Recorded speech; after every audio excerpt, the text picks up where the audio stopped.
नमस्कार दोस्तों। एक बुढ़िया थी जो 4 माह चौमासा में पुष्कर स्नान किया करती थी। उसके एक बेटा और बहू थे। बहू बहुत दुष्ट स्वभाव की थी। सास जब पुष्कर जाती तो बहू को पलहार बनाने को कहती। बहू जमीन के पोपड़े उखाड़ कर बांध दिया करती थी। बेटा माँ को पहुँचाने के लिए पुष्कर तक जाता था। रास्ते में माँ से बोला, माँ पलहार कर ले। तब माँ बोली कि आगे चलकर जहाँ पानी होगा वहाँ करेंगे।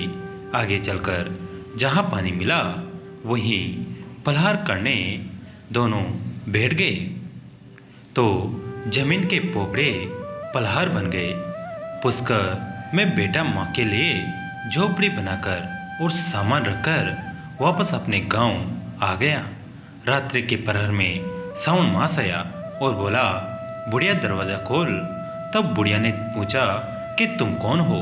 मैं सावन हूँ। बुढ़िया ने तुरंत दरवाज़ा खोल दिया और बोली कि भला हुआ भाई, जो तुम आ गए तो लोग महादेव जी की पूजा करेंगे, बेल पत्थर चढ़ाएंगे, अभिषेक करेंगे, भजन कीर्तन करेंगे।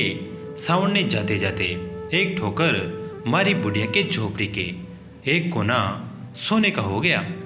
फिर भादवा आया और बोला, बुढ़िया बुढ़िया दरवाज़ा खोल।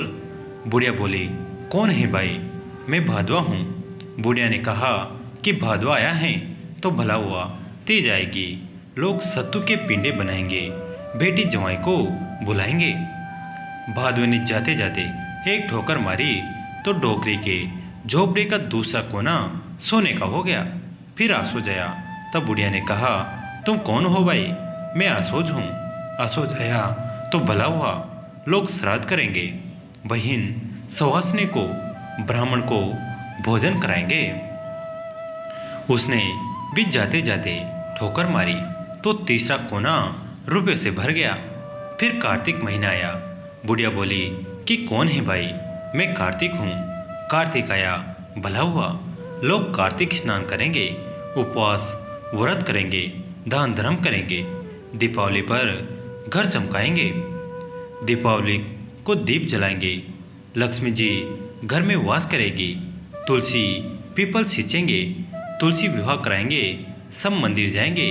कार्तिक ने भी एक ठोकर मारी कि झोपड़ी के स्थान पर महल माले हो गए। सारा ठाट बाट हो गया। बुढ़िया के पास 4 नौकर आ गए। 4 महीने पूरे हो गए।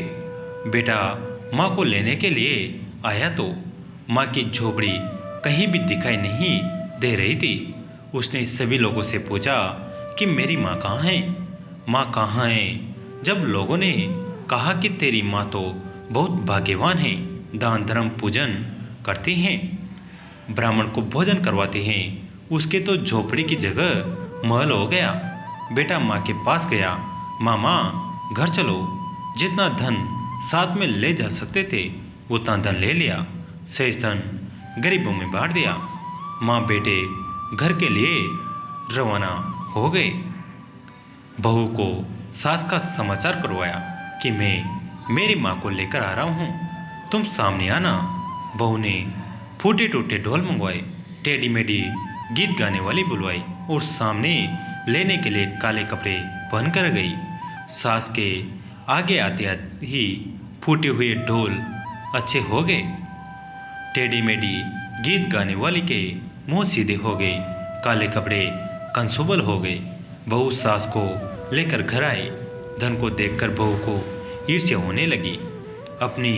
उसने अपनी माँ को 4 महीने नहाने के लिए बुलवाया और पुष्कर भेजने के लिए उसके साथ पलहार डाल दिया और पति से कहा कि मेरी माँ को पुष्कर छोड़कर आओ। आपकी माँ के झोपड़ी बनाई वैसे ही मेरी माँ की भी बनाकर आना। सासू नित्य क्रम जानती नहीं थी, पूजा अर्चना करती नहीं थी। थोड़ा सा आगे चलते ही बोली, पलहार कर लेते हैं। जवाई ने कहा, थोड़ा और आगे चलो, जहाँ मेरी माँ ने पलहार किया वहीं पर हम पलहार करेंगे। आगे एक बावड़ी देखी, वहाँ दोनों पलहार करने के लिए बैठ गए। डिब्बा खोला तो उसमें जमीन के पापड़े निकले। माँ ने बेटी को खूब गालें दी। मैं अब क्या खाऊंगी? जवाई से पूछा कि यह कैसे हुआ? तब जवाई बोला कि मेरी माँ को आपकी बेटी ने पोपड़ी दी, लेकिन भगवान ने उसका पलहार बना दिया। आपको पलहार दिया तो भगवान ने पोपड़ा बना दिया। फिर पुष्कर गए, झोपड़ी बांधी, 2-4 औरतों को कहा कि मेरी सासू का ध्यान रखना। तो सभी ने सोचा, आनंद हुआ। पहले वाली बुढ़िया बहुत अच्छी थी, हमको फिर से अच्छी संगत मिल गई। जवाई घर आ गया। बुढ़िया कभी गंगा स्नान नहीं करती थी, भजन पूजन भी नहीं करती थी, केवल खाती और सोती थी। ऐसा करते करते 1 महीना बीत गया। रात को सावण आया। बुढ़िया बुढ़िया दरवाज़ा खोल, तुम कौन हो? मैं सावण हूँ। तुम किस लिए आए हो? क्यों मेरी नींद खराब की? सावण बोला, महादेव जी की पूजा करो, किसी मंदिर में जाओ, ब्राह्मण की सेवा करो, अभिषेक करो। वह नहीं उठी तो जाते जाते एक ठोकर मारी। झोपड़ी का एक कोना गिर गया। फिर भादवा आया। बुढ़िया बुढ़िया दरवाज़ा खोल, तुम कौन हो? मैं भादवा हूँ।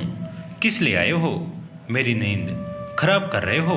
घी शक्कर का चूरमा करो, बेटी सवासनी को फलहार भेजो, लड्डू पेंडा भेजो।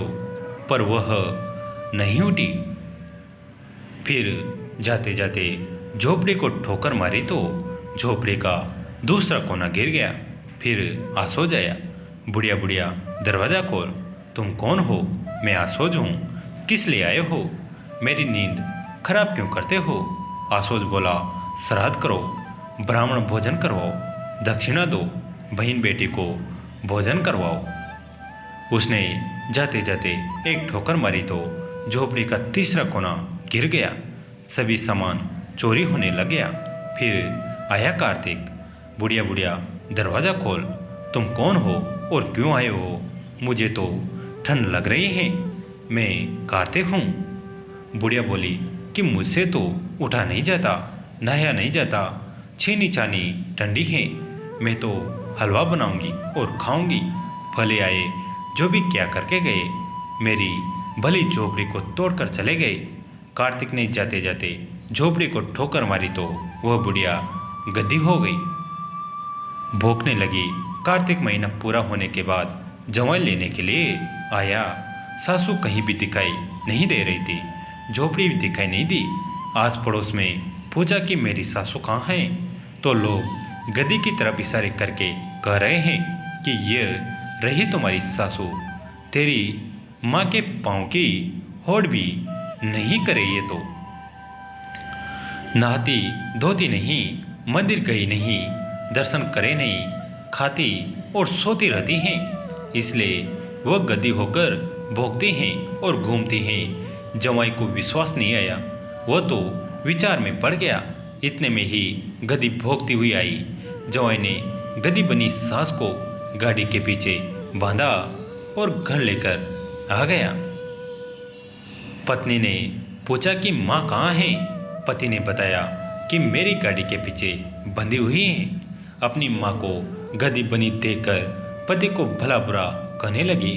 पति बोला, मेरी माँ तो सच्चे मन से कार्तिक स्नान करने गई, गंगा का स्नान किया, भजन कीर्तन किया, और तुमने धन के लोभ से तेरी माँ को मेरे साथ भेजा, जिसके फलार के भी जमीन के पोपड़े हो गए। भगवान सच्चे का साथ देते हैं, झूठे का नहीं। बहू बोली, अब मैं क्या करूं? किसी पंडित को बुलवाओ, उससे कोई उपाय पूछो। तब ब्राह्मण को पूछा। ब्राह्मण ने कहा कि सासू को छत पर बिठाकर गंगा के पानी से स्नान करवाओ। जिस पंडाल से पानी नीचे गिरता है उसके नीचे अपनी माँ को बैठाकर स्नान कराओ। सासू के कार्तिक पुण्यों के स्नान से तुम्हारी माँ फिर से अपने रूप में आ जाएगी। फिर बहू ने गंगा के पानी से सासू को स्नान करवाया और उनके नहाए पानी से अपनी माँ को स्नान के बाद इंसान के रूप में आ गई। माँ बेटी ने भगवान से माफ़ी मांगी, हे कार्तिक भगवान, जैसे सासू पर प्रसन्न हुए, वैसे ही सभी पर प्रसन्न होना बहू की माँ पर बीती जैसे किसी पर भी मत बीतना। तो बंधुओं, यह कहानी आपको कैसी लगी कमेंट में ज़रूर बताएं। वीडियो को लाइक करें और चैनल पर नए हैं तो चैनल को सब्सक्राइब करें। कहानी अंत तक देखने के लिए आप सभी का तहे दिल से धन्यवाद।